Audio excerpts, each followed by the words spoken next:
जय श्री जगन्नाथ। आम संस्कृति परिवार को आपण मानक स्वागत।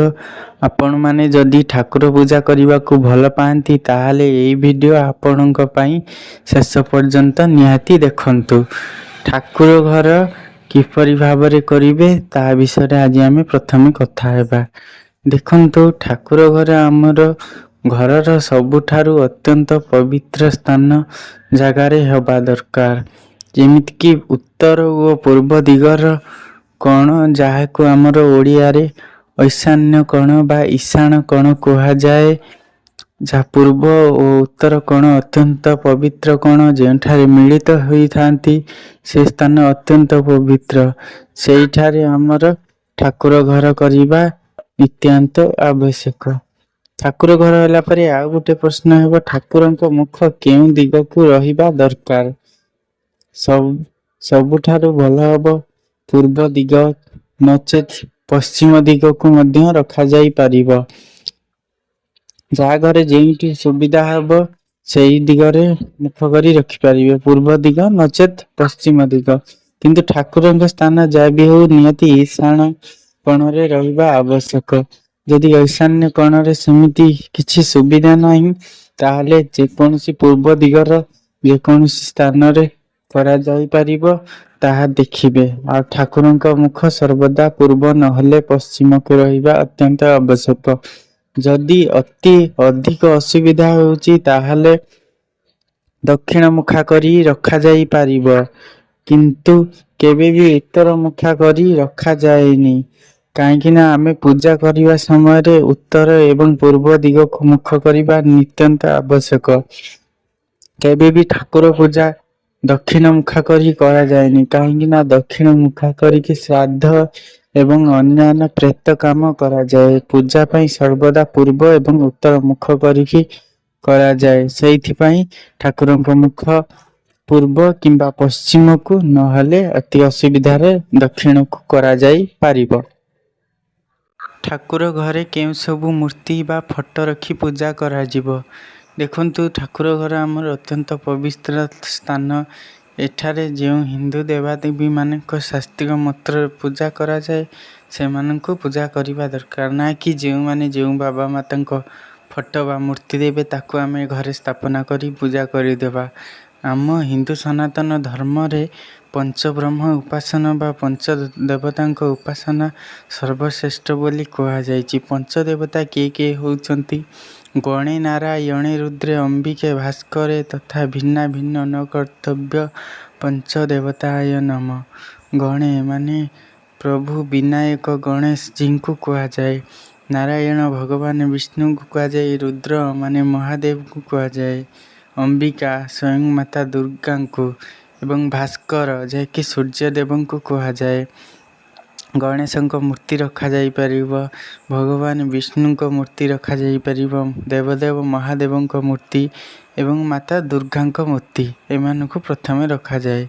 तापर सूर्य देवता मूर्ति तो ग्रह जेहेतु तांको मूर्ति पूजा करा जाएनी घरे, किंतु तांको बाहर प्रत्येक दिन जेपरि सूर्य नमस्कार और सूर्य अर्घ्य अर्पण करा जाई पारिबो। प्रत्येक दिन पूजा पूर्व ठाकुर घर जेमिति भी हो सफा रखिबे, काहेकि ना ठाकुर घर सफा जोठी थाए सेठी देवता वास थाए। कौनसी मृत व्यक्ति फोटो ठाकुर घरे लगा जाए नहीं। जदि आपण माने पितृ पूर्व पुरुष को पूजा करथिबे बहुत बढ़िया कथा, किंतु सेमानंक फोटो ठाकुर घरे न लगे किछि बेडरूम रे भी न लगे किछि फांका जगह जेमिति कि ड्राइंग रूम रे उत्तर पट कांथरे दक्षिण मुखा करी लगे पारिबे। प्रत्येक दिन मध्य गाधई सारी प्रणाम करि पारिबे, पूजा करि पारिबे। ठाकुर घरे मूर्ति रखिबा को चाहुथिले सर्वदा वृद्धा अंगूठी ठारू बड़ एवं एक चाखेंड ठारू सान रखा जाई पारिबो। ठाकुर घरे जोठी भी करिथांतु से स्थान रे सब बेले ठाकुर घर फिक्स रहिबो। बारंबार ए घर सब घर किंबा स्थान परिवर्तन करबा ठीक नहे।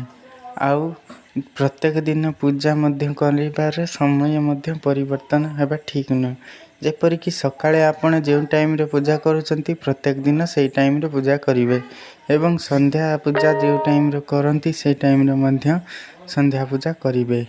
ଯେଉଁମାନେ ଜବ୍ କରନ୍ତି କିମ୍ବା କୌଣସି ବିଜନେସ୍ କରନ୍ତି ସେମାନେ ଠାକୁର ପୂଜାରେ ଯଦି ଅଧିକ ସମୟ ଦେଇ ନ ପାରିବେ ତାହେଲେ ପ୍ରତ୍ୟେକ ଦିନ ଏହି କାମଟି ନିଶ୍ଚୟ କରିବେ। ଶୁଦ୍ଧ ଗୁଆ ଘିଅର ଦୀପ ପ୍ରତ୍ୟେକ ଦିନ ଠାକୁର ଘରେ କିମ୍ବା ଈଶାନ୍ୟ କୋଣରେ ନିହାତି ଜାଳିବେ। ଜାଳିବା ଦ୍ୱାରା ମଙ୍ଗଳ ଫଳ ଏବଂ ଶୁଭ ଫଳ ମିଳିଥାଏ। ଏପରି କରନ୍ତୁ, ଦେଖନ୍ତୁ ତା'ର ଫଳ ମୋତେ କମେଣ୍ଟ ମାଧ୍ୟମରେ ନିହାତି କୁହନ୍ତୁ। ଠାକୁର ଘର ସଦା ସର୍ବଦା ପରିଷ୍କାର ରଖିବାକୁ ଚେଷ୍ଟା କରିବେ।